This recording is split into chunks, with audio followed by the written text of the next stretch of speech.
Good morning students. आज की video में हम बहुत ही important topic corals and coral reef के बारे में चर्चा करेंगे, अर्थात प्रवाल एवं प्रवाल भित्तियाँ। प्रवाल क्या होते हैं, इनका निर्माण कैसे होता है, इनके लिए आवश्यक दशाएं कौन कौन सी हैं, जिन दशाओं में यह विकसित होते हैं और यह कितने प्रकार के होते हैं, इन सभी पर आज हम चर्चा करेंगे। सबसे पहले अगर हम बात करें प्रवाल भित्तियों के सामान्य परिचय की, तो यह एक अंत्य सागरीय रूपों में प्रवाल भित्तियां तथा एटॉल अपना अलग ही महत्व रखते हैं। इनका निर्माण जो देखें तो यह सागरीय जीव मूंगा या फिर कॉरल पॉलिप के अस्थि पंजरों के समेकन और संयोजन के द्वारा होता है। सागर में एक जीव पाया जाता है जिसको मूंगा के नाम से जानते हैं, तो उसके जो अस्थि पंजर होते हैं उसके समेकन और संयोजन द्वारा इसका निर्माण होता है। और अगर हम देखें कि यह मेन जो कॉरल है, यह इनके लिए जो आवश्यक महासागर है या फिर कटिबंध है, तो वह क्या है, उष्णकटिबंधीय महासागर है। तो कॉरल उष्णकटिबंधीय महासागरों में पाए जाते हैं। और अगर इनके निर्वाह की बात करें तो यह चूने का निर्वाह करते हैं। एक स्थान पर असंख्यक मूंगे एक साथ समूह में रहते हैं और यह अपने चारों ओर चूने की एक खोल बनाते रहते हैं। जब कोई मूंगा मर जाता है तो उसकी खोल के ऊपर कोई दूसरा मूंगा अपना खोल बनाने लग जाता है और इसी क्रिया के कारण एक लंबे समय के अंदर एक विस्तृत भित्ति बन जाती है।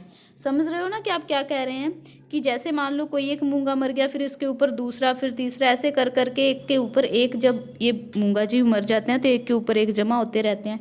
तो इस प्रकार से ये जो एक भित्ति बन जाती है, इसको क्या नाम दिया जाता है, प्रवाल भित्ति कहा जाता है। और प्रवाल भित्ति का निर्माण देखिए तो 25 डिग्री उत्तरी से 25 डिग्री दक्षिणी अक्षांश के मध्य किसी द्वीप या तट के सहारे या यथोचित गहराई पर अंतः सागरीय चबूतरों पर होता है। प्रवाल जो है यह क्या है, जल के बाहर जीवित नहीं रह सकता, तो इसके लिए आवश्यक है जल, ठीक है। और इसके अलावा अगर देखें तो ये प्रवाल भित्ति सदैव या तो सागर तल के नीचे या फिर सागर तल में पाई जाती है। तो ये तो प्रवाल भित्ति का बताया है कि प्रवाल भित्ति होती क्या है। अगर हम देखें कि प्रवाल भित्ति का जो विकास है वो किस दशा में होता है, यानी कि इनके लिए कुछ आवश्यक दशाएं होती हैं, यहाँ पर इनका निर्माण या फिर इनका विकास होता है, तो वो कौन कौन सी हैं। सबसे पहले अगर हम इनकी दशाओं की बात करें तो सबसे पहले हम लेते हैं टेम्परेचर, तापमान। जो तापमान है वह प्रवाल भित्ति मुख्य रूप से पहले ही बताया कि आपको उष्णकटिबंधीय महासागरों में पाए जाते हैं।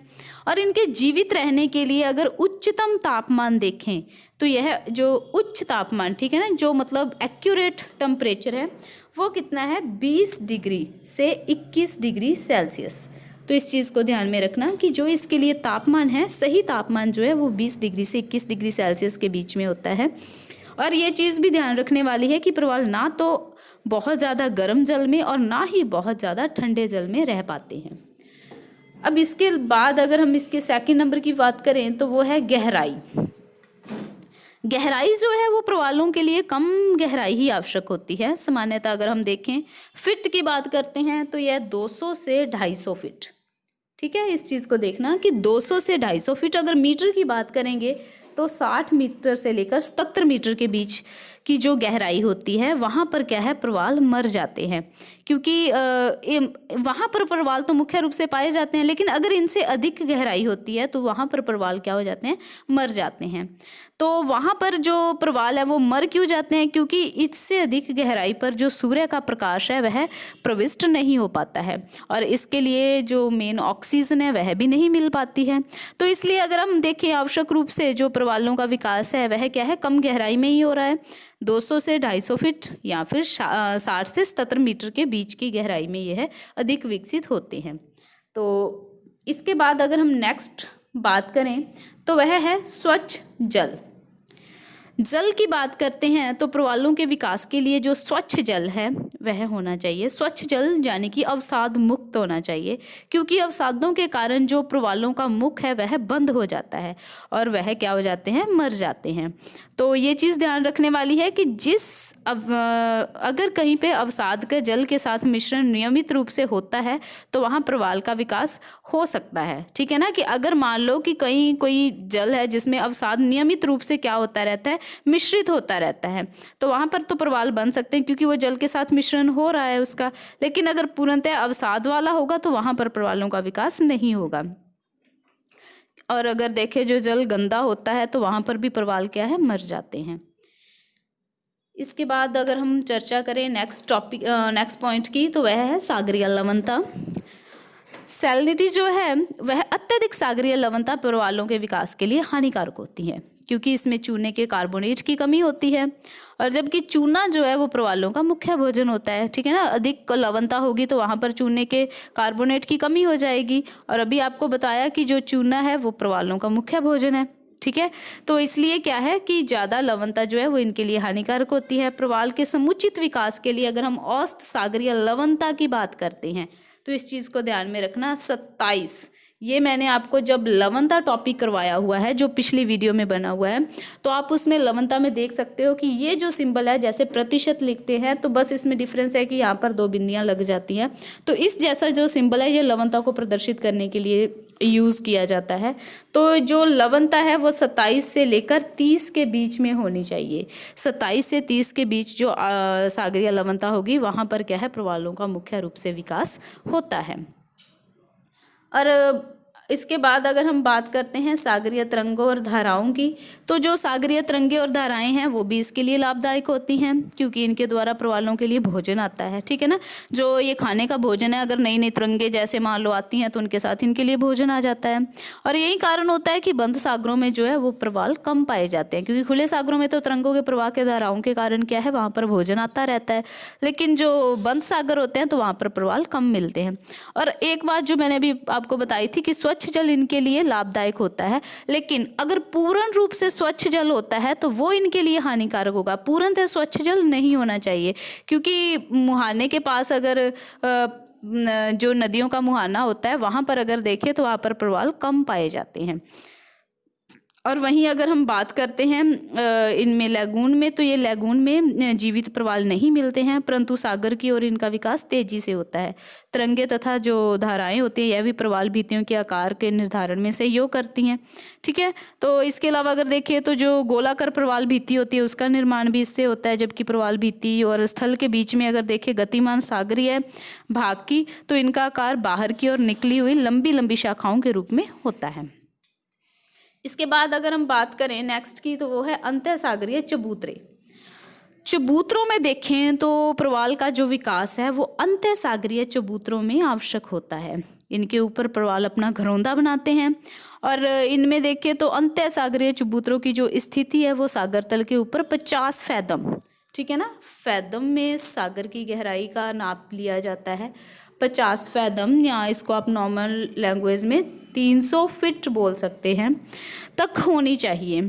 तो इन चबूतरों का पर प्रवालों का विकास 2 रूपों से होता है। या तो प्रवाल क्या होते हैं, ऊपर की ओर बढ़ते जाते हैं तथा इनका विकास तब तक स्थगित होता है जबकि अगर हम देखें जो प्रवाल सागर है वो तल के ऊपर हो जाते हैं, और दूसरी ओर अगर हम देखें तो जो प्रवाल है वो बाहर की ओर विकसित होते हैं। तो यानी कि इनका 2 रूपों से विकास हो रहा है। एक तो ऊपर की ओर हो रहा है, ऊपर की ओर तब तक, इस चीज़ को भी मैंने बताया ना कि तब तक होता है जब तक कि वो क्या है, सागर तल के ऊपर हो जाते हैं। ठीक है, और इसके अलावा बाहर की ओर ये इसका विकास होता है। तो ये कुछ आवश्यक दशाएं थी जो क्या है, प्रवालों के विकास के लिए आवश्यक होती हैं, जिसमें हमने तापमान, गहराई, स्वच्छ जल, सागरीय लवणता, सागरीय तरंगे और धाराएं, अंतःसागरीय चबूतरे, इन सभी पर चर्चा की है। अब इसके बाद अगर हम देखें तो प्रवाल भित्तियों के प्रकारों की बात करते हैं, ये कितने प्रकार की होती हैं। नॉर्मल अगर लैंग्वेज में देखते हैं तो जो आकृति के आधार पर देखें तो इनको 3 भागों में बांटा जाता है, तटीय प्रवाल भित्ति, अवरोधक प्रवाल भित्ति और वलयाकार प्रवाल भित्ति। ठीक है, इस चीज़ को आप नोट कर लेना कि अगर आकार के आधार पर देखें तो प्रवाल 3 प्रकार के होते हैं। सबसे फर्स्ट नंबर है तटीय, सेकंड नंबर है अवरोधक, और थर्ड नंबर है वलयाकार। जो वलयाकार होती है इसको एटॉल भी कहा जाता है। तो ये आकृति के आधार पर है। और इनके अलावा अगर देखें तो स्थिति के आधार पर, तो ये प्रवाल दो प्रकार के होते हैं। स्थिति के आधार पर, स्थिति के आधार पर कौन कौन से हैं? एक तो उष्णकटिबंधीय प्रवाल आ जाएगा और एक सीमांत प्रदेशीय प्रवाल भित्ति आ जाएगी। तो सबसे पहले हम बात करते हैं प्रवाल भित्तियों के प्रकारों में आकृति के आधार पर जो है। सबसे पहला प्रकार है तटीय प्रवाल। ये जो शेप बनाई गई है ये तटीय प्रवाल की बनाई गई है। पहले तो तटीय प्रवाल का अर्थ क्या होता है? फ्रिंजिंग रिफ जिसको बोल देते हैं, जो महाद्वीपीय किनारा होता है या फिर द्वीप का किनारा होता है, जो किनारे के साथ ही भित्ति का निर्माण होता है, तो उसको तटीय प्रवाल बोल देते हैं। जैसे मान लो कि इस डायग्राम में आप लोग देख रहे हो, ये स्थल का भाग है और ये सागर का भाग है। तो इन दोनों का, स्थल और सागर का मिलन हो रहा है, और इनके मिलन के साथ ही जिस जगह पर अगर कोई प्रवाल या फिर मूंगा जीव आके क्या है यहाँ पर इकट्ठा होने लग जाता है, तो जो तट के साथ ही एक भित्ति बन जाती है उसको क्या बोल देते हैं? तटीय प्रवाल भित्ति बोल देते हैं। तो इस चीज़ को ध्यान में रखना, सागर और स्थल के मिलन के साथ ही जिसमें भित्ति का निर्माण होता है तो उसको तटीय प्रवाल भित्ति बोलते हैं। इसका जो सागरवर्ती भाग होता है वह खड़ा होता है, तेज ढाल वाला होता है, जबकि जो स्थल मुख का भाग होता है वह मंद ढाल वाला होता है। और ऊपरी सतह की बात करें तो यह असमतल उबड़ खाबड़ होती है, और जबकि बात करें स्थलीय भाग में तो यह सटी रहती है। परंतु कभी कभी अनेक तथा स्थल भाग के बीच अंतराल हो जाने के कारण इसमें छोटी सी लैगून का निर्माण हो जाता है, और जो लैगून का निर्माण होता है उसको बॉट चैनल के नाम से जाना जाता है। अब इसके बाद अगर हम देखें, हाँ इसके ये चीज़ ध्यान में रख लेना कि इस तरह की अगर प्रवाल भित्तियाँ एग्जाम्पल के तौर पर पूछ लें कि कहाँ पर मिलती हैं जो तटीय प्रवाल भित्तियाँ हैं, तो यह है सकाउ द्वीप। ठीक है, एक तो है सकाउ द्वीप, और इसके अलावा दक्षिणी फ्लोरिडा। फ्लोरिडा के बारे में आप सभी जानते हो, फ्लोरिडा की धारा के बारे में भी बताया हुआ है, दक्षिणी फ्लोरिडा। और इसके अलावा मलेशिया द्वीप, तो जो मलेशिया द्वीप है वहाँ पर भी ये पाई जाती हैं। अगर हम सेकंड नंबर की बात करें तो सेकंड प्रवाल भित्ति के प्रकारों में आता है अवरोधक प्रवाल भित्ति। देखो नाम से पता चल रहा है अवरोध उत्पन्न हो जाएगा। तो इसमें देखें तो सागरीय तट से कुछ दूर, अब आप देख लो कि ये सागर का तट है जिसमें स्थल और जल का मिलन हो रहा है, तो इससे कुछ दूर बन रही है, ये दूर इसका निर्माण हो रहा है। ठीक है, पिछली जो प्रवाल भित्ति थी वो बिल्कुल तट के साथ ही बन गई थी तो उसको तटीय बोल दिया था, लेकिन इसमें आप देखो डिफरेंस कि इसमें क्या है कि ये दूर बन रही है तट से, तो इसके बीच में दूर बनने के कारण इसको क्या है? अवरोधक प्रवाल भित्ति बोलते हैं। अब दूर क्यों होती है? क्योंकि समांतर अगर इसकी स्थिति देखें तो यह वृत्ताकार प्रवाल भित्ति होती है। अगर देखें तो इसमें सभी प्रकार की प्रवाल भित्तियों ये से यह लंबी, विस्तृत, चौड़ी और ऊंची होती है। ढाल देखें तो इसका 45 डिग्री तक होता है, परंतु कुछ ऐसे ढाल भी हैं जो 15 से 25 डिग्री के बीच में देखने को मिलते हैं। और तट और इसके बीच के विस्तृत किंतु शिशले लैगून का अभी इसमें कमी पाई जाती है।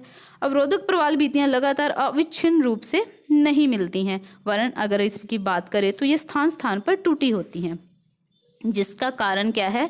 लैगून का संबंध खुले सागर से बना रहता है। और अगर हम देखें तो ये जो प्रवाल भित्ति है इसके बारे में जो मेनली क्वेश्चन आता है, कई बार यूजीसी नेट के एग्जाम में भी क्वेश्चन पुट हुआ है और आरपीएससी भी अक्सर इस क्वेश्चन को डालती है अपने एग्जाम पेपर में कि विश्व की सबसे बड़ी अवरोधक प्रवाल भित्ति कौन सी है। इस चीज़ को नोट करना आप कि विश्व की सबसे बड़ी अवरोधक प्रवाल भित्ति कौन सी है। तो विश्व की सर्वप्रमुख जो अवरोधक प्रवाल भित्ति है वो है ग्रेट बैरियर रीफ। ठीक है, क्या नाम है उसका? Great barrier reef. जो ग्रेट बैरियर रीफ है यह कहाँ पे पाई जाती है? ऑस्ट्रेलिया के पूर्वी तट के सहारे। इस चीज़ को भी देखना, बहुत बार क्वेश्चन इस तरीके से भी आया हुआ है कि ग्रेट बैरियर रीफ की स्थिति है तो उसमें लिख देते हैं ऑस्ट्रेलिया के पश्चिमी तट के सहारे या फिर ऑस्ट्रेलिया के पूर्वी तट के सहारे। तो पूर्वी तट के सहारे या पश्चिमी तट वाला गलत हो जाता है। कई बार अपने ऑस्ट्रेलिया याद रख लेते हैं कि ग्रेट बैरियर रीफ ऑस्ट्रेलिया में है, परंतु इसका जो तट है वो पूर्वी है। इस चीज़ को भी ध्यान में रखना। और उसके सहारे अगर हम अक्षांशों की बात करें तो 9 डिग्री से 22 डिग्री दक्षिणी अक्षांश के मध्य 1200 मील की लंबाई में पाई जाती है।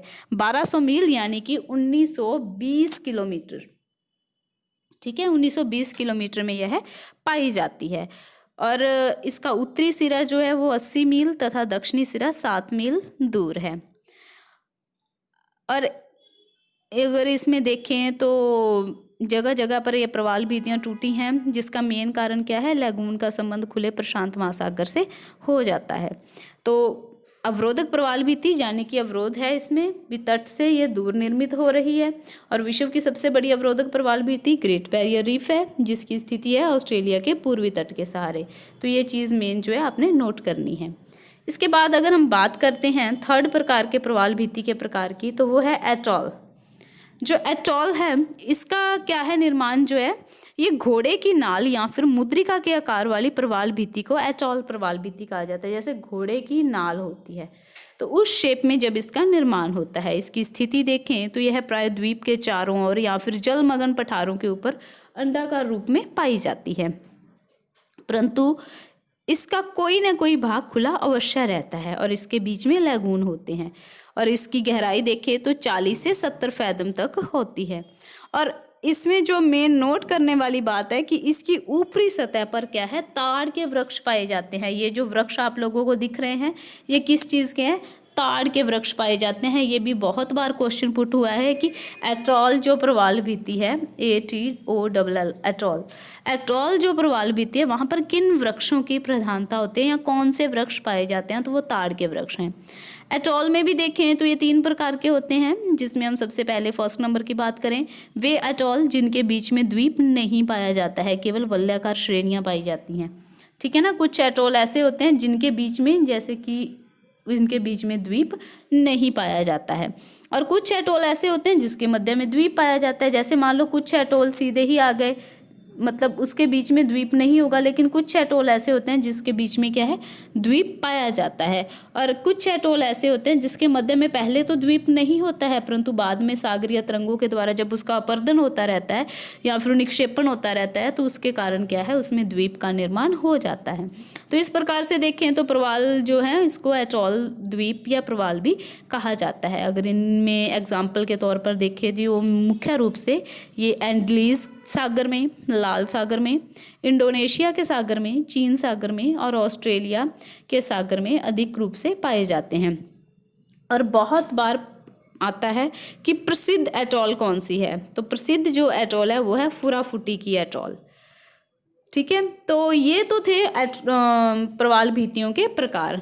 इनके अलावा अगर हम वैसे देखें तो इनसे संबंधित कुछ सिद्धांत दिए गए हैं। सिद्धांत में मुख्य रूप से ओनली नाम से ही क्वेश्चन पुट हो जाता है कि अवतलन का सिद्धांत किसने दिया है, वो डार्विन ने दिया हुआ है। ठीक है, प्रवाल भित्तियों से संबंधित है डार्विन का अवतलन सिद्धांत। सेकंड नंबर पे बात करें तो स्थिर स्थल सिद्धांत जो है ये मरे महोदय ने दिया हुआ है। ठीक है, पहला सिद्धांत है अवतलन का सिद्धांत जो डार्विन ने दिया है, दूसरा है स्थिर स्थल सिद्धांत जो मरे महोदय ने दिया है, तीसरा देखें तो हिमानी नियंत्रण सिद्धांत जो है ये डेली ने दिया हुआ है। इसके अलावा इस पे डेविस ने भी चर्चा की हुई है। तो इस प्रकार ये प्रवालों के अलग अलग इनके निर्माण से संबंधित कुछ सिद्धांत दिए गए हैं। आई होप कि आपको प्रवाल भित्ति के बारे में समझ आ गया होगा। और वैसे आप इसका जब करोगे तो इसके डायग्राम जरूर बनाना साथ में, क्योंकि डायग्राम बनाने से अच्छे से क्लियर हो जाता है। Thank you.